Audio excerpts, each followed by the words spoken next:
The youth are a critical stakeholder in Nigeria's electoral landscape.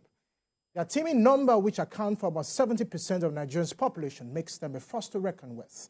Also, their growing enthusiasm in the electoral process, as demonstrated by their recent increased turnout to vote, makes them an attraction for political parties and contestants. Welcome to Standpoint. I am Ademola Lawrence. Data released by Independent National Electoral Commission in 2022 followed a rigorous cleanup by the voter registration data using automated biometric identification (ABIS) shows that young people aged 18 to 34 years accounted for 76.5% of the 9.58 million people who registered. In the growing enthusiasm of the youth in the electoral process is connected to a lot of factors, such as the desire to change the political system, perceived to expose them to increasing economic hardship and political marginalization in the country over these years. What is more, social media has provided a veritable platform for the youth to mobilize and express themselves in a political space. However, the youth have been presented as both perpetrators and victims of violence in Nigeria's electoral process. Yet, it has also shown that the youth are agents of peace building in the electoral process. Thus, youth are a double-edged sword that can be deployed for violence as well as peace building in the electoral process. This edition of Standpoint assesses the risk of youth participation in the election and post-election violence, and of course suggest pathways to mitigate such violence through strategic engagement. And of course, joining me on the show to talk about this is the APC youth leader, Seriki Muritala in Lagos, and of course Emeka Eze, who is also a politician. And don't also forget, another 4 years is just beckoning on the door for the president-elect Asiwaju Bola Ahmed Tinubu. So what is going to be the fate of the youth? We're looking at all of this, the pre-election, the post-elections, and the things that will happen going forward. But let me start with you. Seriki, there's been a lot.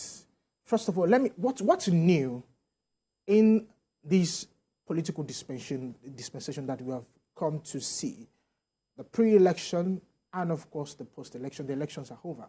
What's new for you? What are the things that prop up for you? Before we start addressing them one after the other. So thank you very much, Demola. I'm pleased to be here. And then this is actually a very good time to discuss this, because that a lot of new things happen in this election.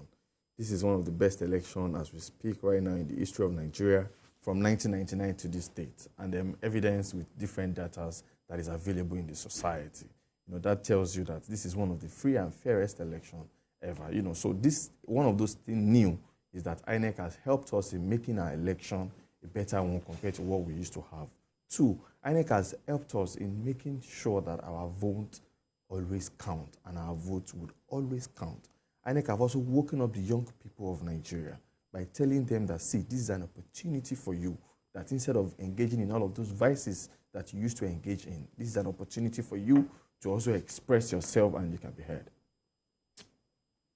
Emeka? Well, Demola, you and I have spoken. We've spoken a lot of times about this. Yeah. First of all, what's new for you? The pre and the post-election, the things that have crop up as a result of this election. Well, I would want to be very positive. But as much as possible, I'm going to try not to delve into the credibility or not being credible for the elections. I'm not going to talk about that because what we're really looking at now is, some of the things that crop up after the elections and how these things can be managed. So I'm just going to, artfully dodge the issue of credibility for the elections and the rest that goes with that. But for me, it's a beautiful start. Okay. I like the fact that suddenly the people who actually own the elections, please allow me to use that word, who own the process, are standing up to it. And you would agree with me that in recent times, their level of involvement, their level of participation has increased. It's a teaching process. So some of these things are some of the things that we, see, some realistic political analysts would say envisaged. And moving forward, these are some of the things that should be part of a curriculum, if there is one, for voter education about what to expect and what not to expect in future. A lot, we got right, some we got wrong. It's a teaching process, But as we go on with the discussions, we would touch on some of these issues and would know the best ways to, solve them. Okay, so I like the fact that the both of you probably, you're trying to manage this discussion, so I can understand. So, but let's delve into it. A lot of issues came up during the election, the pre-election and, of course, the post-election. And one of those things is, first of all, the three major candidates that went into the elections. There were a lot of things that prop up as a matter of fact. There's the religious aspect, there's the ethnicity aspect, and of course, these things form the basis, somehow form the basis of how these elections were run. Now, these things are facing us now. We can't shy away from them. But how to mitigate them is what we need to look at. First of all, let me stay with you, Emeka. Look at the things that happened, for example, during the February 25th election and how the youth, came out in mass. There were violence in some pockets of violence in some places. And of course, these things were before the pre-elections, we're already seeing the signs. How do you think we can mitigate over this? Because the first is the youth are the ones who would definitely, like in my script, I said they can be used as a two-edged sword.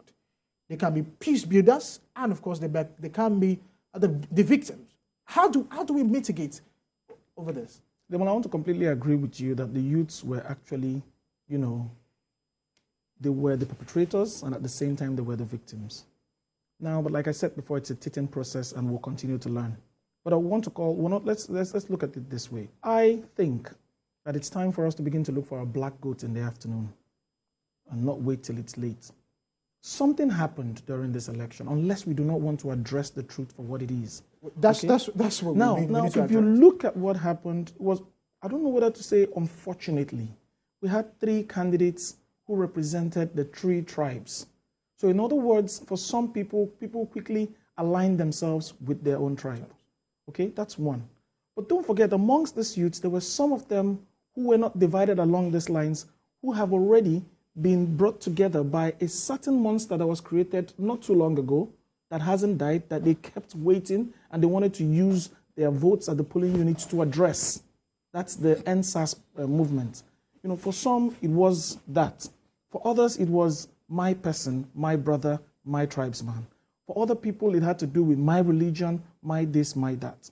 So I would want to say that it is something that the mistakes were made long time pre-election, where I think voters' education was not, done in the proper manner. People should know that apart from voting, what people should be more interested in is what the outcome of the elections mean to them. Because my co-discussant here, if we both walk into a supermarket to buy a loaf of bread or to buy petrol from the filling station, there's no price for Igbo, there's no price for Yoruba. So what it means is that any decision we make, if the leader is not on top of the game, if the leader doesn't position the country well economically, if the leaders doesn't assemble the best of team, if the right things are not done, we will all suffer. So if we begin, because what we're discussing now, the elections are already come and gone. Yeah. So what we're discussing now is ways to, avoid such things.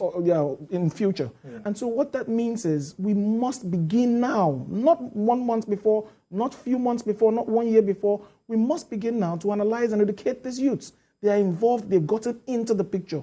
15 years to 39 years is about 76% of... 76.5%. And that's the largest crowd. In fact, that's a very scary demography, okay? And they are involved. Don't forget, there are factors that are making them even more committed. Some of them have left a lot that would have taken their attention. I don't want to mention names, but there are programs and other things and other events that would have, gotten them, but they were so particular about these elections, and they're involved, give or take.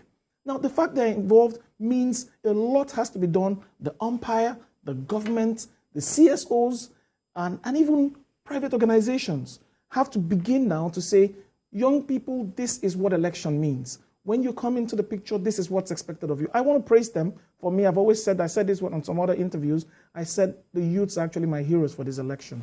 the way the role they played, they helped strike a balance, so to speak, during the elections. Some of them used the social media to put, the umpires on their toes, and they helped, to document some of the results, and even take it or leave it. They played a very significant role. That, moving forward, it's not going to be business as usual for elections. And I think if they are properly channeled and put in the right direction, this is a welcome development for Nigeria.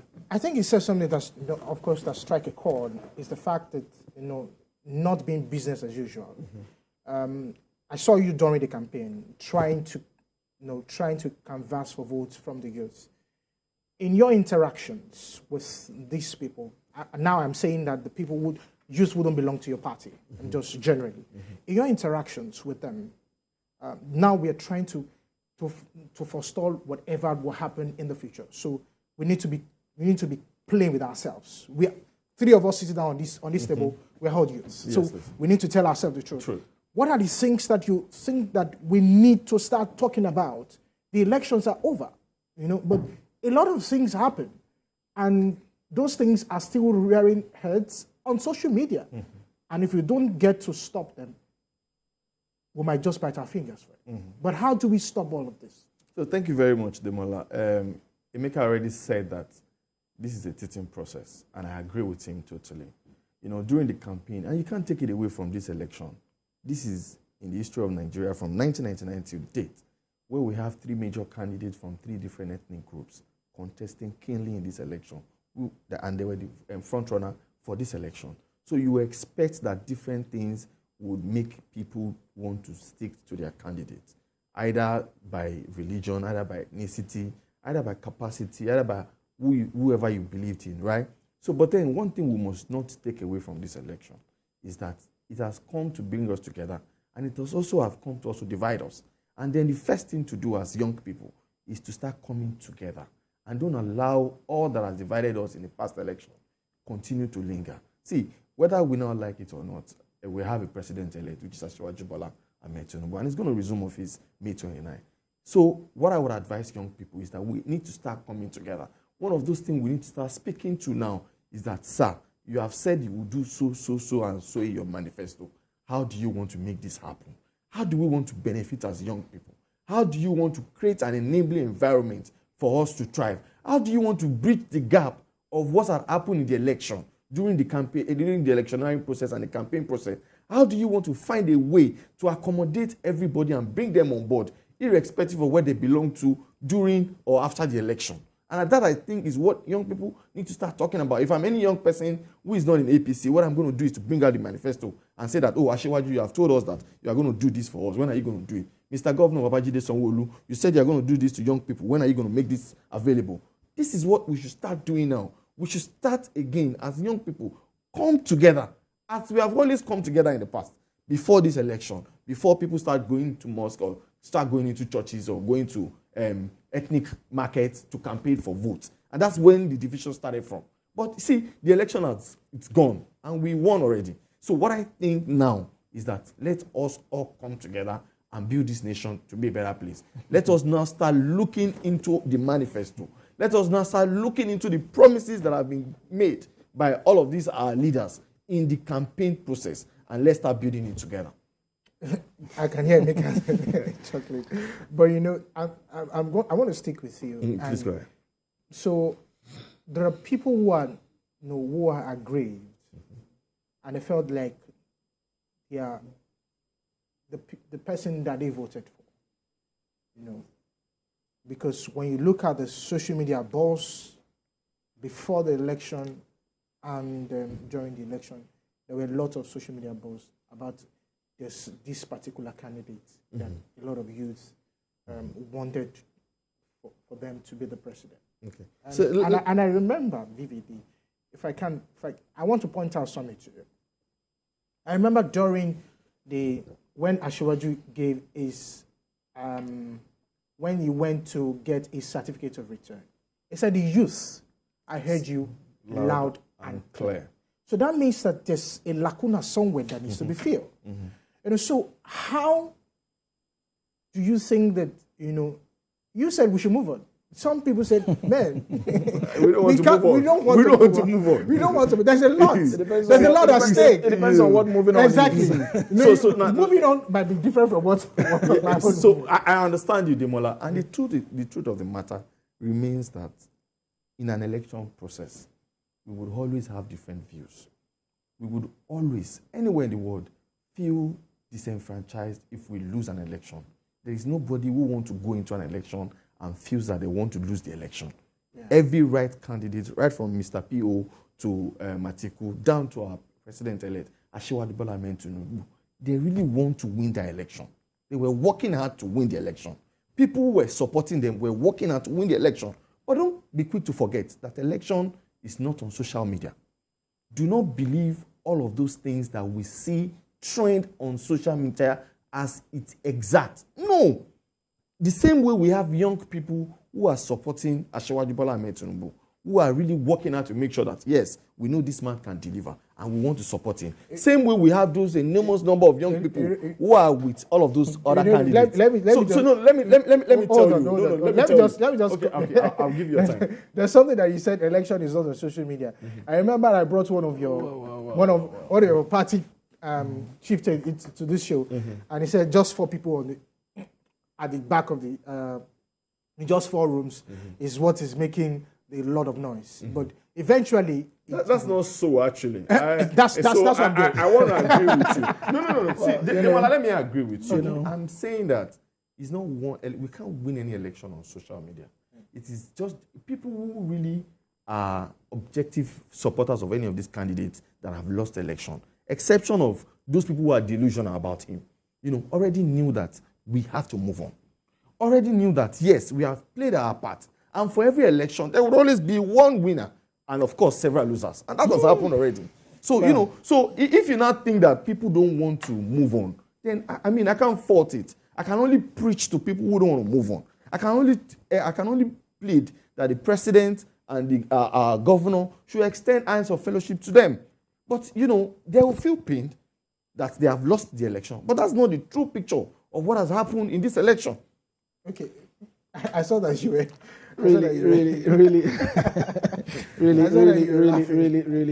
That was more like a slap on my face from Seriki there. Okay. Because you don't beat a child and tell the child how to cry.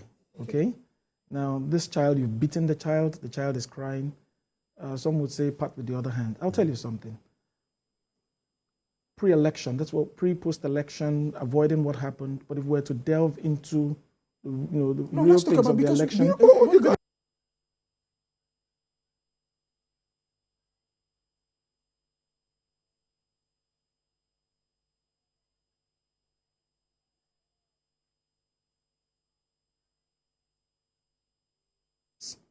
Raised in Lagos, and I speak Yoruba fluently. Okay? It's been home for me. This election, I saw a lot of display of nonsense, so to speak, forgive my use of word, because all of a sudden, identity, ethnicity became something politicians weaponized. It got to an extent where, just like he said, not everything is on social media. That's something that a lot of politicians, that's one lie a lot of politicians told themselves in the past, that the ones who are realistic are telling themselves truth about now. Because the digital world or the digital space is taking over. In fact, young entrepreneurs are taking over, the country's economy. And the same applies to the political space. Because it's the most interactive place where you can talk to even those ordinarily you wouldn't have been able to reach. So if you look down on what the social media can give you, then you do so at your own peril. Now, what happened in this election was just something that too many people didn't see coming. Okay? And I'm sure lessons have been learned. But I'll tell you something. As we speak now, there are people, because of the elections, whose means of livelihood have been destroyed. There are people who have lost parts of their body. There are people who have died in the process. And I will not allow anyone stand in my face and call them collateral damage. They are not. It was an intentional arrangement by some politicians. People took advantage of certain things. These are very vulnerable youths. They got into the process. It's not something they're very, they've always been involved in completely. It's always been reserved for, the older generations, the old political elites, and those, so to speak, experienced in politics. Now, these young people, because of the assurance that they got from the INEC, the umpires, who said this is going to be different. What we're going to be seeing now is a different kind of elections. And to even make you, feel comfortable with the fact that whatever you do at the polling units is what's going to reflect, these results are going to be transmitted directly from the polling units to INEC. And so a lot of people became very, very interested in the process. And those who would naturally go to the INEC before now, years ago, to pick a voter's card as a means of identification and keep in their pockets and watch the rest of the elections on the TV, have now decided to even spend the whole day at centers to get their polling units, go to the polling units, stay there from morning till night to cast votes and stay and ensure that votes are counted and getting involved in the process. So this is something a lot of people, somebody made a post recently on social media, a very young lad, and I found it very emotional. He said that I placed my trust, my hope, I put it in a ballot box, and I'm looking for it, I can't find it. From the ballot box to the INEC office, my hope got missing along the line. Who took my hope? And these are young people who never felt that a credible election can be possible, one that can produce the leader that the people want. Now, I'm not here to say this person won or this person didn't win, because it's not supposed to be the discussion for us right now, because the issue is already in court. Yeah. And that's the same thing to do. I've always told youth there's no need for anybody engaging in any violent acts as a way of proving you're right or wrong. There's a process for everything. When the elections are over, if you don't feel happy with it, you approach the court and then you take it up from there. But if you look at what has played out, what my good friend was trying to do now is the part where people are feeling bad, downplaying these things and making it look like it has happened, let's move on. No. I know even the candidate for the Labour Party and the candidate for the APC, who is the current governor, they all went to, for example, the market in I've forgotten where it is, along the Olodia Papa area, where they made donations. Someone gave 15 million, another person gave 100 million. Put that together. Someone has it in his warehouse in that market. So it's not like you've solved the person's problems.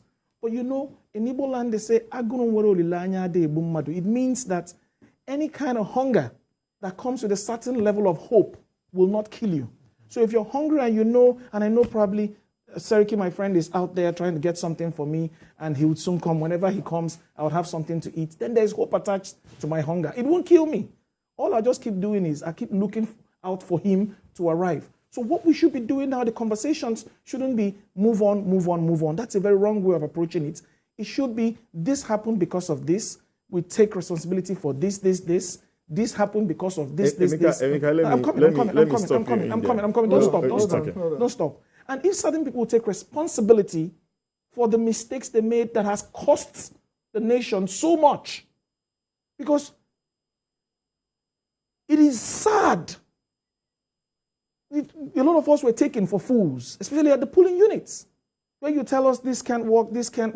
We're expecting direct transmission of results and the rest of them. See, Demola, I don't want to get emotional because, I know how these things feel. So, but we have gone past that stage. And then moving forward. Demola, let's not wait for Emeka. Hold on, Demola. Seriki. Moving forward on a final note. Yeah. It's okay. With regards to the question, I want to say that the fact that it's a teething process was a statement I made generally, looking at it holistically. The approach moving forward will be that would help, the politicians themselves. I'm not mentioning any party. Aren't helping matters. Weaponizing these things. The elections are over right now. Friendships have been strained. I have a younger sister who's married to a Yoruba man. And he's my good in-law. I have places where, in fact, anybody who knows me personally, Demola will tell you, most of the people I hang out with a lot are my friends from the Southwest. And how do you think, if you were me, in recent times, if I sit down amongst you, and you who told me weeks ago, you will leave this Lagos.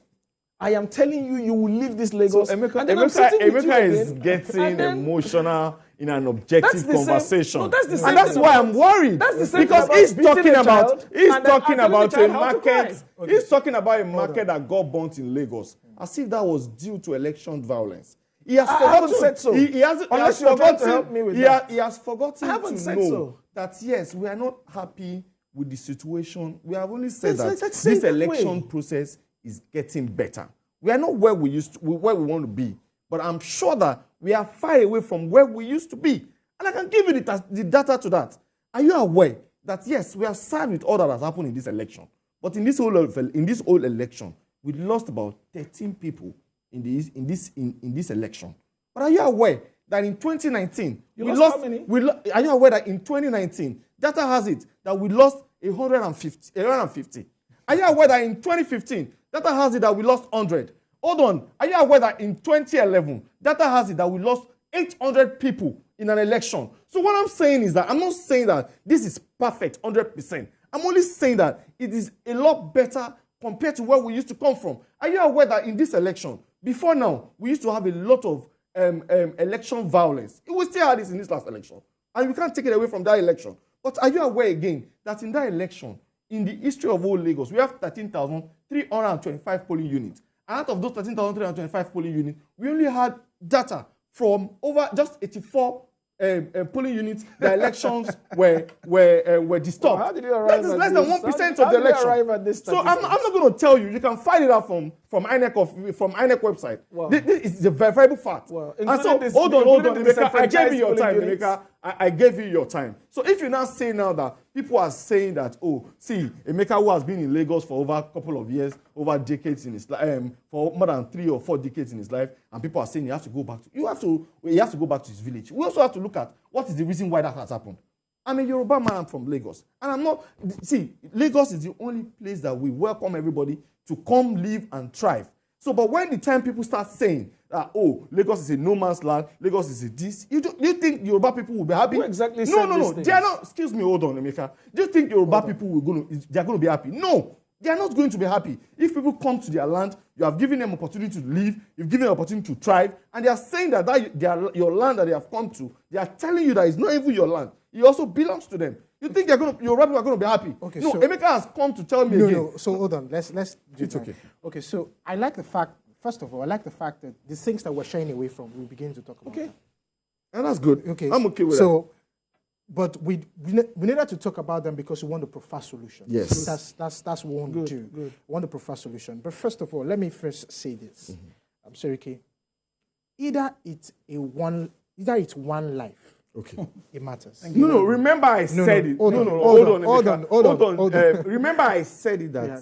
we are actually sad that happened. Okay, I just wanted to. But we are only saying that it's better compared to what we used to have. Okay, so- don't get that twisted. Okay. It is bad, even if it's just somebody shooting somebody and you are losing your hand or your leg. No, it's bad. It should not happen in an election process. Okay, so let's- But we are only saying it's better compared to what we used to have based on data. Okay, so But let's We lost 800 people in 2011. Hold on. We lost Okay, 100. hold on. Just hold on. And you're comparing to 13? Hold on. constant there is hold lost. on. Okay, so you know what?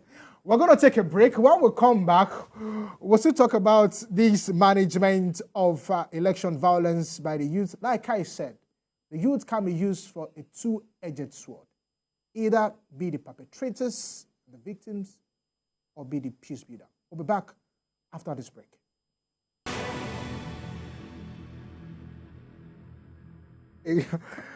After the break, there was a lot of argument. But of course, back to a standpoint, what we're discussing, the managing youth post-election violence. And of course, I'm in the studio with APC youth leader in Lagos, Seriki Muritala, and politician Emeka Eze. The two of them have been going back and forth. But the issues are to be discussed.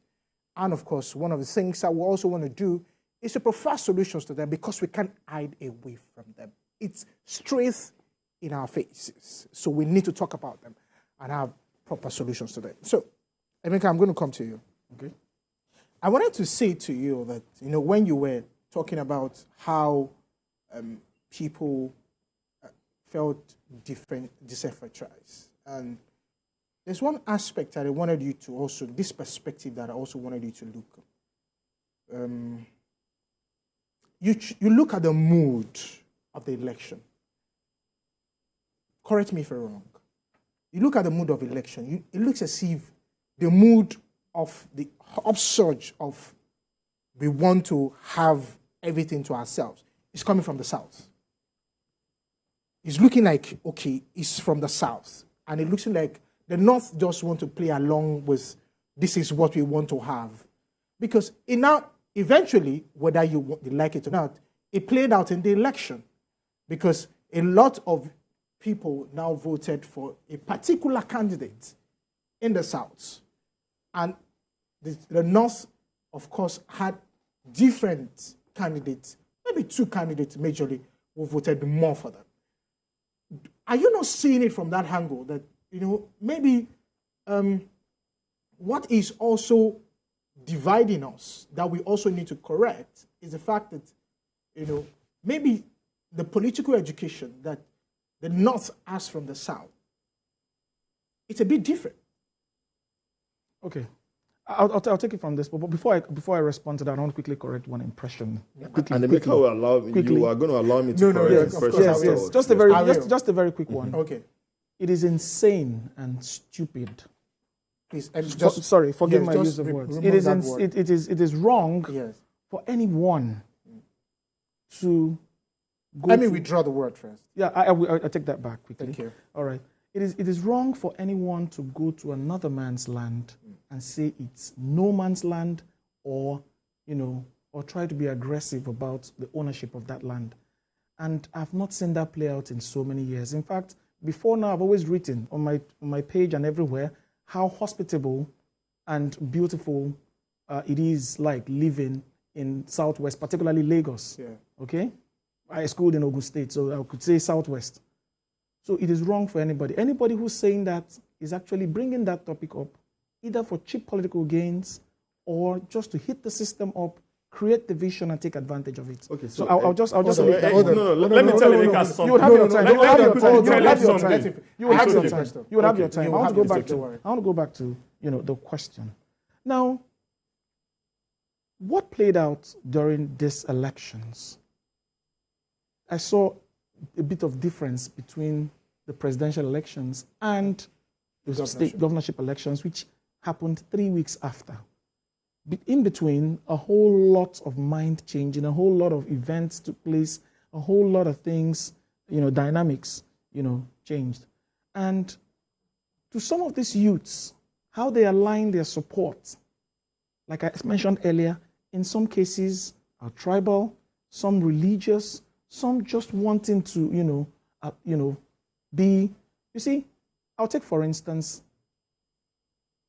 I don't have a problem. I've said this times without number. I don't have a problem with the person of the governor of Lagos State, especially from the days of NSAS. He has, apart from politics, he has a humane spirit, okay? But you see, in politics, it's about party, affiliation, interest, and the rest. Of course. People, for some, it was about the person. For some, it was about the party.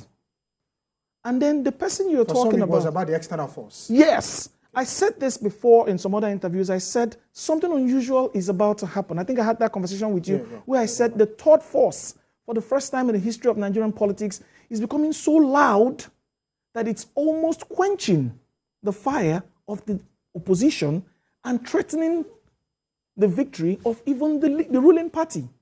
So, a party where you have 4 people behind a computer, in quotes, arranging them, coming into the system, dislodging everything, taking a good number of seats in the House of Representatives, at the Senate, having a state to themselves, and even on the verge of getting some other states. On the verge of getting some other states.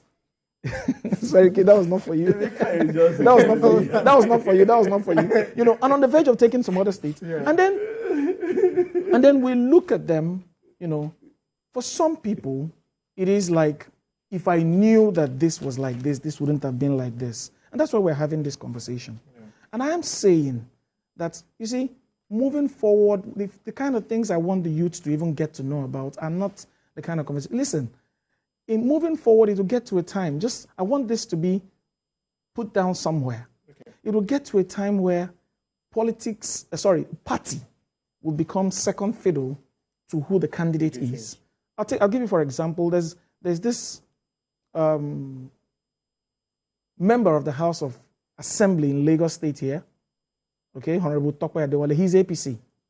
But if I see him on the card, probably for governorship, I would go for him.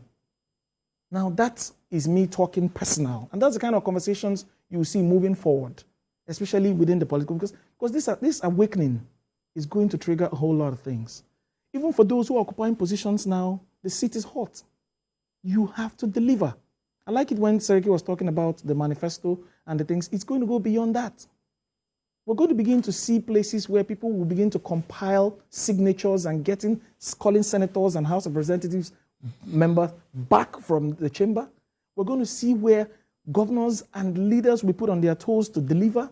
I think that the heat from these young lads who have suddenly realized what their powers are, the voting strength they have, and the level of control they have within the political space, their emergence, we're yet to see the real fire that comes with it. And that is why this voter education and the orientation that I'm talking about and helping people to understand this is what this politics is about, this is what the product or the end result of every election, this is how it affects us, this is how it affects the economy, this is how it... And then people will begin to leave these little frivolous issues of tribe and division and sentiments and begin to look at the real issues, which is actually getting the right people there. For Christ's sake, we're talking about the most populous black nation. We're talking about one of the most blessed countries, and the leadership has always been terrible. We look forward to something better, and that's why I think the youths will do the change. Okay, so just before you ask me your question, I also want to correct him very quickly. So he was talking about who are those who, close to the election, have been talking about Lagos as a no man's land. I'm not going to quote anybody, but I'm going to tell you that whose candidate is always going to the marketplaces where there are Igbo people-dominated markets and is campaigning and they are speaking Igbo language in campaigning for election, and they are saying that their son have come. Which candidate is that candidate? The answer is left for all. What you said now is not something bad. Hold on a minute, Emeka. Hold on a minute. You had your time. Hold on a minute. Again, which candidate in which party do we have? We don't have the result from INEC.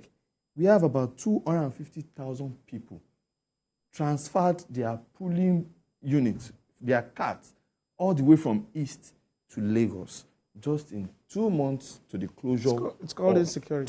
2 months to the closure of the PVC collection rate. It's insecurity. We have all of this data. And don't let them now come here to come and deceive. Emeka is an exceptional Igbo person, who is trying as much as possible to balance the equation because he's been in Lagos for over 4 decades. He's schooled in Lagos and he's schooled in Ogun State, and he has a couple of his friends and family members, But that is the spirit of Lagos. In the history of Nigeria, it's only in Lagos that you have an Igbo man who is a member of commissioner in Lagos State government. You have an Igbo man who is a member of House of Assembly in Lagos. We have an Igbo man who is a member of House of Reps in Lagos. We have an Igbo who is a vice chairman of a local government who are supers and essays in our local government. It tells you that we are actually very accommodating. It tells you that Yoruba people are always very welcoming. I don't think he debunked it. No, he didn't debunk it. Exactly. But he was trying to tell us that nobody has said that Lagos I can assure is a you. no man's I can land. assure you. And that's very false. But no. And I will not expect him to come to national TV and give us information that are not really real. Unless and then, so we have to look at all of these things.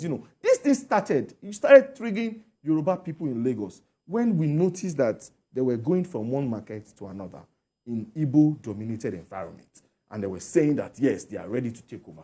And when we got the data of the total number of people who transferred their polling cards from Lagos, from Southeast, down to Lagos, and their campaign strategy was that we are coming back to Lagos to get the mandate. We are coming back to Lagos to get the. But why? Hold on. So you think Yoruba people and somebody called us? Did that scare you? Hold on, and you think that hold on a little. Can we quiet about can we have it? this conversation? No, we will not. Can we have this? But that's why I've said that it's better for us to leave Mr. Seriki, what has happened in the past election and let's move on Mr. for a Seriki, better nation. Mr. Seriki, can we have this conversation? Yes, we can. And the conversation is that you seems and you're talking as if the party that they seems want to vote, like I'm assuming, Okay. like the party that they seems want to vote for, the person that represents that party is not a Yoruba man. No, it does. You see, you are assuming. I'm not even saying which party I belong to. You see now. I'm just That's assuming. assuming. No. That's but You that's, are just assuming. but that's what that's what you you're putting are towards just me. assuming. But again, you have said you are aware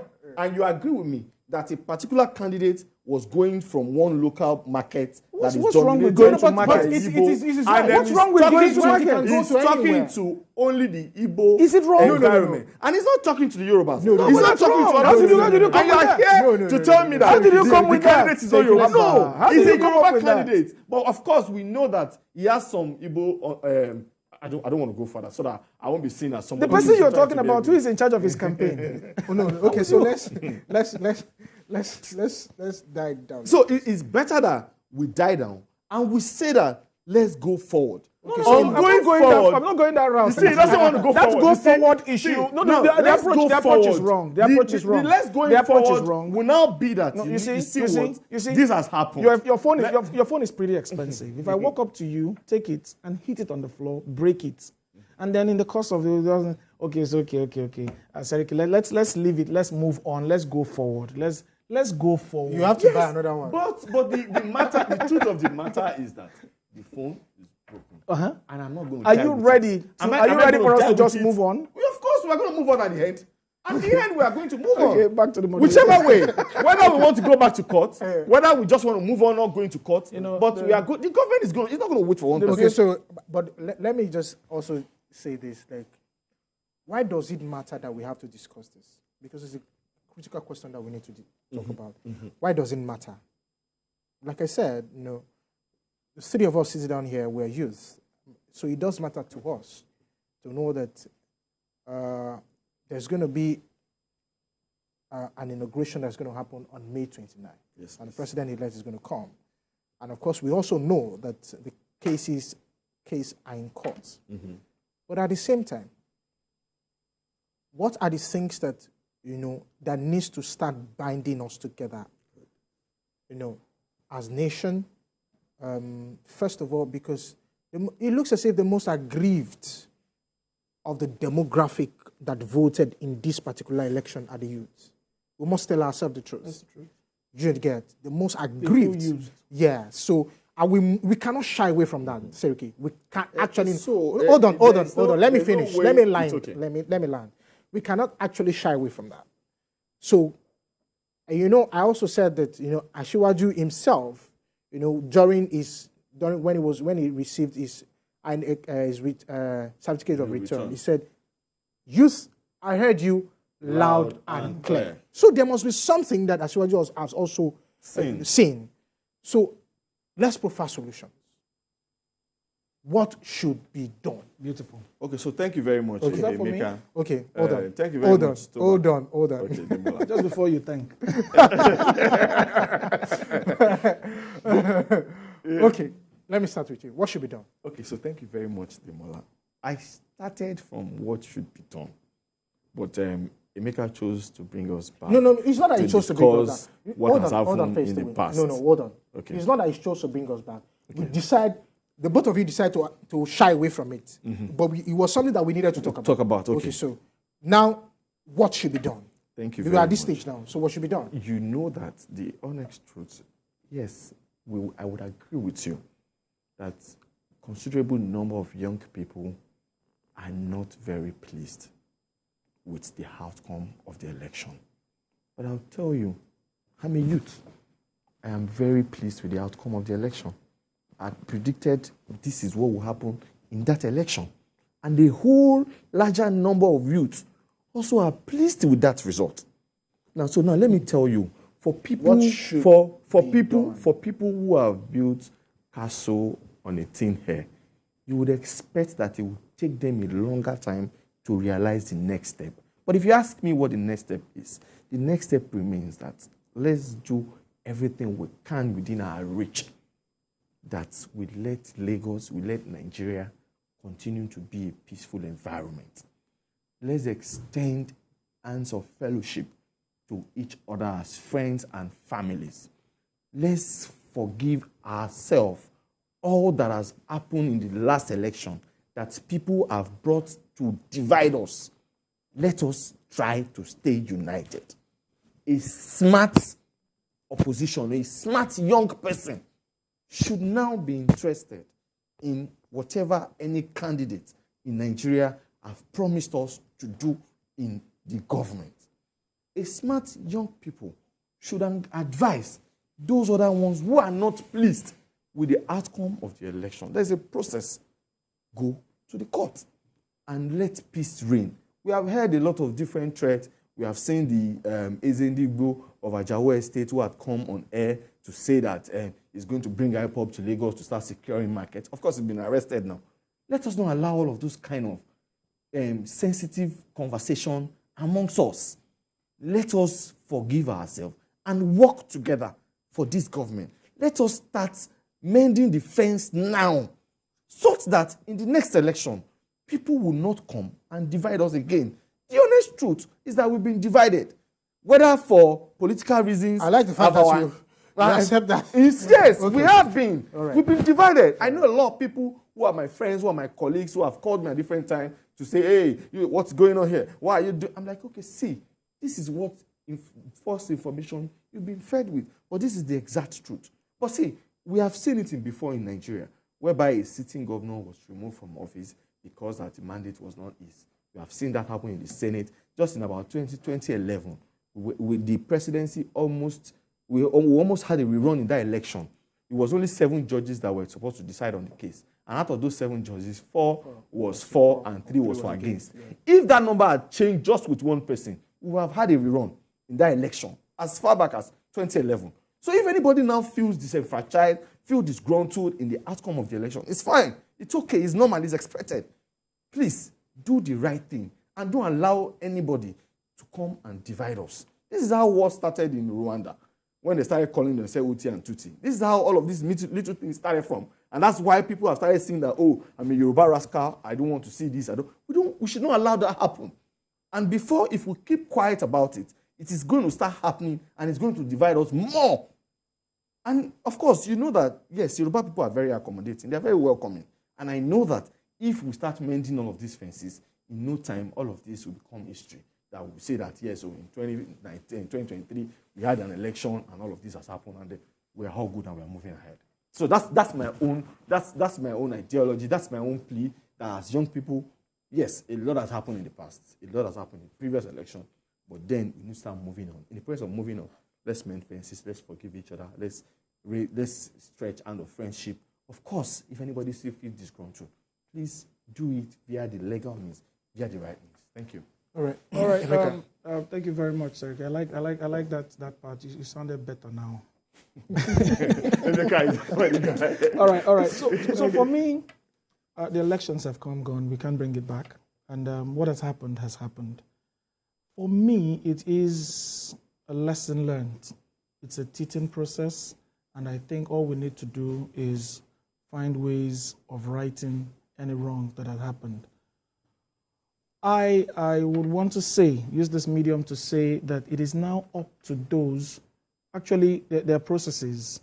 Those in court are, exploring their last opportunity, and a lot of them are positive about what the outcome will be. But in the meantime, the situation right now is that some persons have been returned elected, and they will be sworn in. And once that happens, they would man the affairs of the country for the period of time stipulated, except the court comes to say so otherwise.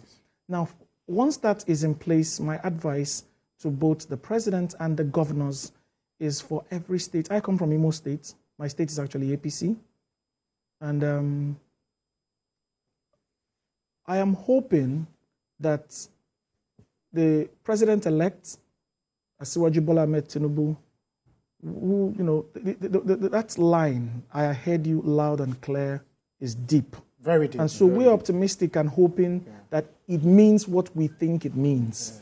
But that would mean opening the doors to everyone to accommodate. You see, I don't know much about some of these things that happened recently.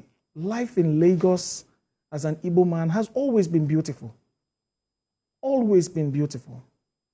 It is only sad that some of these things happened. Let's not go back to it. I'm even using this medium to extend a hand to Seriki for us to form a coalition of youths in Lagos cut across the 3 different tribes where we will begin to get these conversations out in the open through different means. You see, it's easy to drop these words here on live TV, on national TV, and then we all go home. A lot of people feel bad. We need to go out there and reassure people that what happened, happened. On behalf of those who are guilty of whatever happened, we're saying sorry and we want to move on. Okay? It is important for us to let them know that whatever happened, happened because of politics, and that there's more to life for us. Because if I fall sick now, the next hospital I'm taken to, I may be treated by a consultant of, Yoruba extraction. So I am extending that to you. I don't know, politicians, you might just throw this away, but that's for you.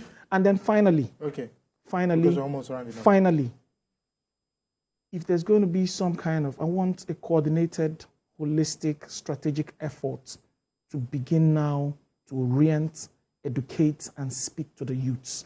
They need to understand what elections All right, mean. Thank you. On a final note, I want the 2 of you to shake hands. Oh, please. We would even have a drink after. No, shake hands. We will shake hands. Let the hand cross the lines. I'm extending it first. All right, thank you very much. Of course, that's the show for today. Join us next week as we bring you another interesting one on Standpoint. Of course, there's going to be a repeat by 11 p.m. today and 5 a.m. tomorrow morning. My name is Ademola Lawrence. Bye for now.